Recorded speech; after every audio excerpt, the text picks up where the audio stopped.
Anybody with a match can turn a house to smoke. Put him on the box.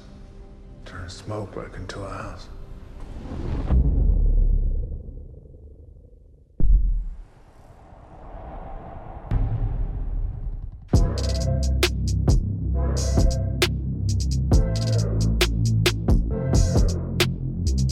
Hey everybody, it's Hannah Saulic, the head of video here at CinemaBlend, with Sean O'Connell, our managing editor and author of the Release the Snyder Cut book, and we are going to break down part four of Zack Snyder's Justice League with spoilers, which is called Change Machine.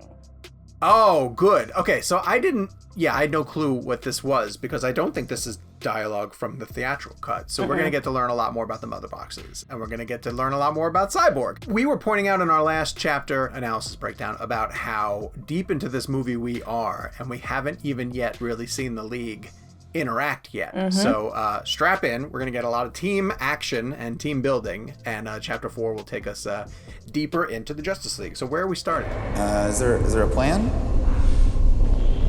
Either of you? Yes, so we start with the rooftop scene. Very important to me personally. Back in 2016, when I got to go to the set of Justice League, this is the scene that I watched Zack shoot with his cast. And so when you go to a set, you sit around and you watch them film. You get to sit at monitors and you wear headsets and you watch Zack. Zack is at his bank of monitors and watching everything go out. And it's, the ground level is kind of built and then everything around it is green screen, right? So it's all going to be filled in digitally. But I got to see J.K. Simmons as Commissioner Gordon, and I got to see the team get together. So this scene is always going to be extremely important to me, and I love, love, love seeing it play out this way. One thing that I noticed too that I hated in theatrical cut Hate is useless. is that moment that Diana kind of smiles at Cyborg and it cuts to Flash, who does like this awkward side eye of like, what happened between you two kind of thing. It's just so unnecessary. And this didn't have that. And I was like, thank you. Thank you. Yeah, we'll blame Joss for that one. Yes. Okay, I'm guessing that's the bad guy. So the next, obviously, we get to the Gotham Harbor battle. This is important because it's going to build to our first shot of the team in action. And it's going to make significant changes to things that were added into the theatrical cut, primarily in how the team is starting to get to know each other for the very first time or interacting. We get the scene or the line of dialogue with Cyborg. Didn't think you were real. I'm real when it's useful. And we do not get Barry pulling Batman aside to say, full transparency, I've never done battle. I've just pushed some people and run away. Which is just so horribly cheesy. I also thought that Zack Snyder's Justice League did a really good job of showing that Barry's relatively new without diminishing his courage or his skills. When you're watching it, you obviously get that, okay, Barry's a little bit uneasy and isn't necessarily 100% confident in what he's doing, you know? He kind of like takes a second to get his bearings, and then he does kind of look to Batman for some direction. Help get those people out of here! But yeah, I liked that there wasn't a lot of time wasted on like stupid dialogue, either between Barry and Bruce, or even with Steppenwolf. Like Steppenwolf in theatrical cut takes forever when he's interrogating the prisoners, you know? Yeah. Why does everyone keep telling me that? And like we get to it in this one, which I appreciated. There's also the two members of the League who shine the brightest in this sequence are the ones who should shine the brightest because they're the most veteran members of the team, which is Wonder Woman and Batman. We get to see Batman fight. Yeah, and Wonder Woman. Honestly, I thought that her battle motivations in this sequence were far more powerful and deliberate. Like from the time that she comes in and stabs the parademon and stares Steppenwolf down, like they are equals almost, and to the point where Steppenwolf, uses the line of like, "Oh, this one will be mine." But the way that they fight shows that they are on, equal par with each other, and that Diana is again one of the most powerful members of the League, and I thought that she had a great chance to fight. But yeah, you're right. Bruce says at some point to Barry, like, I'll make sure these things follow me. And he takes on a bunch of the parademons.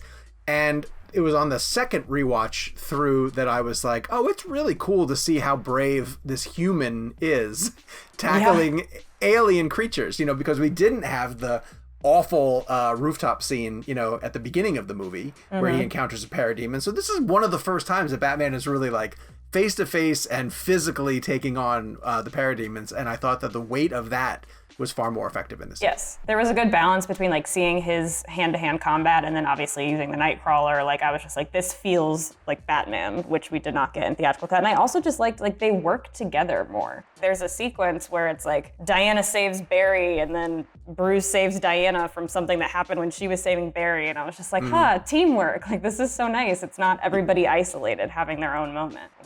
It's also one of those instances where we get to compare what was a punch-in that Joss included. Yeah. Like, sorry, guys. I didn't bring a sword. And Jesus, he is tall. Just shit lines. They are shit lines. But, like, and why are they in there? I don't know. So we get down to the point where Cyborg then infiltrates the crawler and takes it over, fires a missile at Steppenwolf. I like the element because there's a bit that I like where he catches the missile.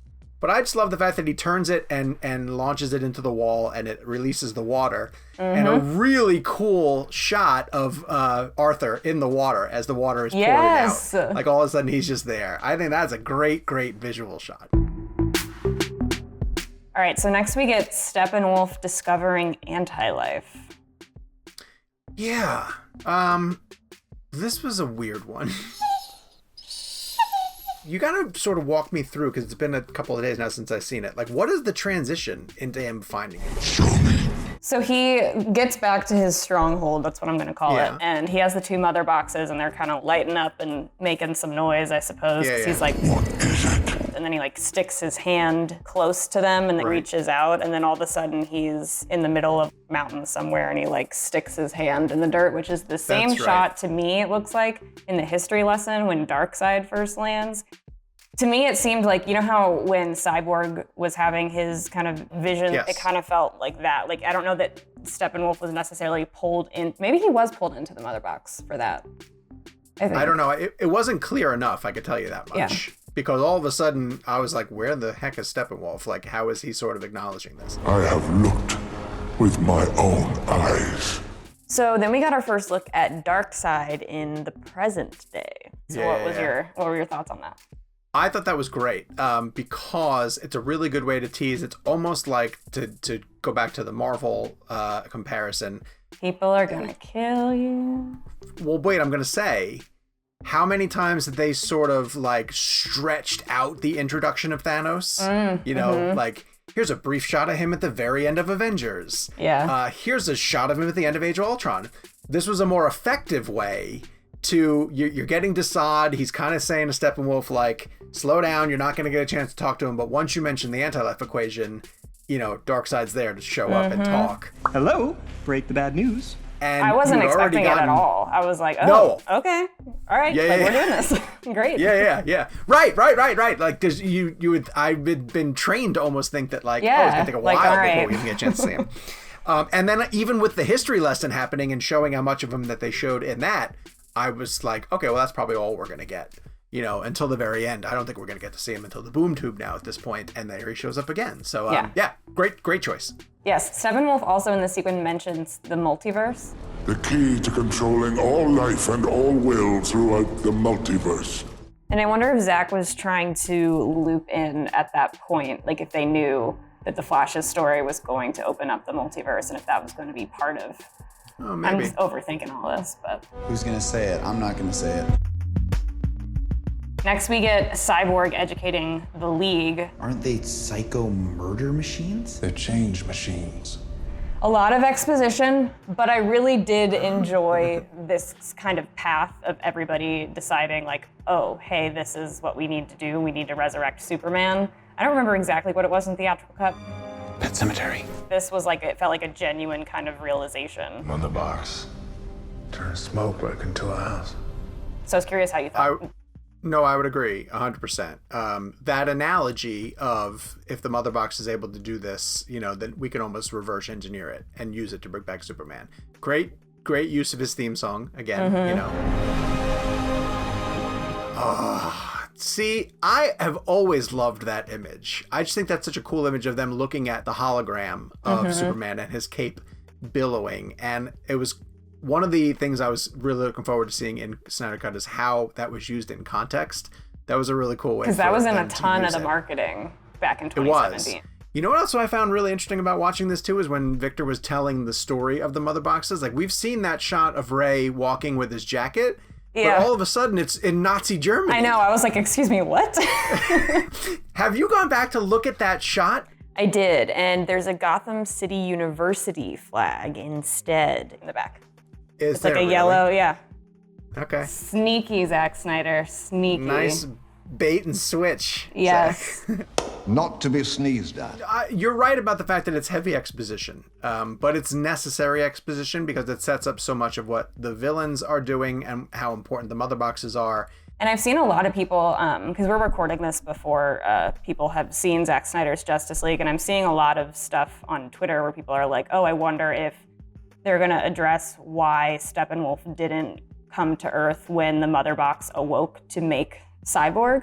And I really like that they took a minute, again, I know it's a lot of exposition, but to explain. It's like they were afraid of him. But yeah, so going back to the decision to resurrect Superman, I really liked that there's a little bit of conflict before they actually get to the ship, you know? But for the most part, everybody's pretty much on board, which I really liked, that we didn't, you know, spend so much time debating it necessarily, because I think it also helped underscore like how big of a threat Steppenwolf is. Like, of course you wouldn't really question this, like, we just have to do this kind of a thing.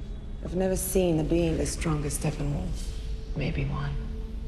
Superman. Yeah, you're right. There's less conflict over this until the moment. You know, Yes. Arthur seems to be really against it. This is crazy. Bruce Wayne really pushes the team when they're not 100% comfortable in doing it. Do it. He's the one who's adamant about bringing him back. And I think that's a little bit of his guilt pushing him forward because he still feels responsible for Superman having to sacrifice himself. I made a promise to him on his grave. What I'm trying to say is all of this stems from, I think it's more underlined in Snyder Cut that Bruce was kind of the one pushing harder for the League to resurrect Superman. Do it. So that the nightmare stuff, because a resurrected Superman is going to get corrupted by Darkseid essentially and create all that damage, is because Bruce pushed them in this moment. You know, it makes that moment really, really important. And I think Zack was trying to draw a thick black line underneath it. Steve Trevor tell you that?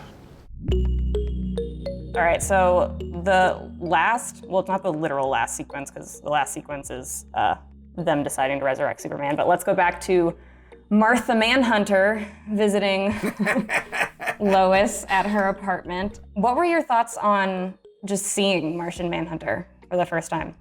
It's one of those things where I wish I didn't know it was going to happen. It's really cool in the moment. I like it. There's another topic I kind of want to bring up around this, but I'll react to the initial element of it. I've seen a few people complain, people who've been able to see the film early, that they wish that was just a Martha and Lois scene. Like, that it might have been a little bit more effective if it was really just the two of them and not Martian Manhunter pretending to be Martha. I guess I kind of understand that. I a little bit do like that that's the time to reveal Martian Manhunter. But then, because Martian Manhunter shows up at the end of the movie, the people who have been sort of like gently complaining to me, like not griping, you know, but like then they're saying because you're going to see him later, maybe you don't reveal him here, you know, because I think in 2016 when the movie was, or 2017 when it was supposed to play out that way, that would have been your Martian Manhunter tease to let you know that he's in the universe and we'll use him later. And then the end cameo was supposed to be a Green Lantern. So it would have been Zack almost introducing both of the heroes, but in different moments. And since you use him at the end, maybe you don't need him in this Martha scene. Because I do kind of like that it would have been a little bit better if it was Martha and Lois connecting. Because otherwise they don't interact until the farmhouse. And you would a little bit wonder, like, how come they aren't? But Swanwick and Lois have such a, you know, historic relationship too. So knowing that it's Swanwick, I'm not like, oh, this felt disingenuous or anything. Like, I kind of liked it. And when I was gonna ask you, when he says, The world needs you too, Lois. what do you think that was like referring to? Or do you? I don't know. I didn't think that much about it. I'm sure it's significant, and it's a little bit coaxing her out of her grief bubble, right, and getting her back into her day-to-day routine. And since it's Swanwick and since it's essentially Martian Manhunter, they must realize the value of having Lois out there investigating things that are issues. And, you know, she was a reporter on the global level. She wasn't limited to Metropolis the way that she would have been in the comics. So maybe it was just a way to sort of encourage her along, to get her back into her step and into reality. But yeah, it's a fascinating scene, and I think a lot of people are going to be discussing it for a long time to come, of how it plays out because of its implications on the DCEU in a larger sense. Yeah, it's one of those ones. There's a bunch of secrets. There's a bunch of little secrets that would have been so fantastic if they'd been held until we were sitting in a theater in 2017. It's impossible to keep them under lock and key with the amount of scrutiny that's been, you know, put on the Snyder Cut. Well, just to get the Snyder Cut released, you know, like Zack shared these storyboards pretty early on, but yeah. But it shows that he had that plan. You know, he had that vision in place. So, but what about you? This is one of your first times you're seeing live action Martian Manhunter. What did you think of his presentation? I mean, again, I also knew he was coming, so I was like more so waiting for it than I was like, who the hell is that? I don't know that I love his look.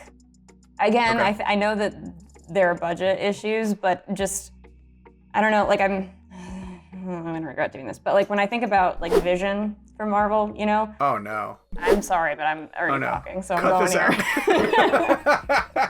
here. Like, I just wish it were, and again, I know that it's time and money, and I like WB. Do we know, were they going to allow this in the theatrical cut before Zack left the project? Probably not. I think they were. I think they probably were. I think that would have been part of whatever he got to keep. I just would have maybe preferred, I'm not a huge fan of like the all CGI stuff, you know? Like I think if you can do some of it practical and then enhance it CGI, that would have been better, because it just looked like, it just didn't look like it belonged in that world, because I guess in Zack Snyder's, aside from like, you know, Doomsday and Steppenwolf, right. We just don't have a ton of CGI, like full-on people, you know? I'll tell you also, because I've used Michelle as a reference point, you know, in some of the previous chapters, and I can tell you that when he shapeshifts, like, of course we know that it's coming, and I'm not that surprised, but she was literally, because she had bought into the scene of like Martha and Lois talking, and she was like, what the hell, who is shapeshifty guy? Like, she's no clue who he is. So it is a weird scene for total newcomers who are just going along, because this is a big disconnect between some of us who have followed every step of the way, and then even when I was like, oh, his name is Martian Manhunter, he'll be part of the Justice League later, and she was like, I'm already on to the next thing. Like, don't even try to explain it to me here. It's a long story. Well, before we wrap up, I just want to say again, just praise Amy Adams in that scene when Martha's like, you know, there is something you can do for me, honey. Come back to the living. And it just like lingers on her face. I like almost cried. Like, she doesn't have dialogue, and she just nails it in every scene she's in. Well, she has dialogue, but not that much. I know we're all thinking the same thing right now. He said that you were the thirstiest young woman he ever met. Please cut to the thirsty scene just for a hot minute so we can see what the comparable conversation was. Okay, yeah, here's a question. Do we have time for this? Because otherwise we can wrap up. You got somewhere else to be. Why would you, like, those conversations are essentially the same, but flipped, you know? Yes. Like, we're just pretending like Lois has been working, but they're essentially like checking in with each other, right? Yes. So why on earth would you be like, we need to reshoot this? Like, you could just, if you didn't want to like make it clear that Lois had quit the Daily Planet, like you could just cut that part out and it still would have been a way better conversation. Like, why Joss Whedon? Everything about that sequence is a nightmare. So much bitterness. From the TV report about the aliens probing that woman's husband. He's a provider. And these aliens are gonna probe him? Everything about that is just offensive and awful. And then that guy being like, hey, Lane, who was your source? Well, I'll see if she'll take your call. So it's a she. Like, it's just like, shut up. Horrendous. So, I just wanted to bring that up for one last time, since it seems like over the course of these chapter analysis, we are slowly burying the theatrical cut. Yes. That when we get to the comparable scene of those two having their conversation at the Daily Planet, it is now stricken from the record. We will no longer discuss that scene. The end. So we will be back with a further breakdown. We've now made it through 4 chapters of Zack Snyder's Justice League. We have 5, 6, and an epilogue to go. All of the Justice League team action still to discuss, so make sure that you are caught up on the movie. If you're on our YouTube channel, make sure you hit subscribe and turn on your notifications, so that way when we post our next analysis video for Zack Snyder's Justice League, you guys will be the first ones to come on over here and watch it.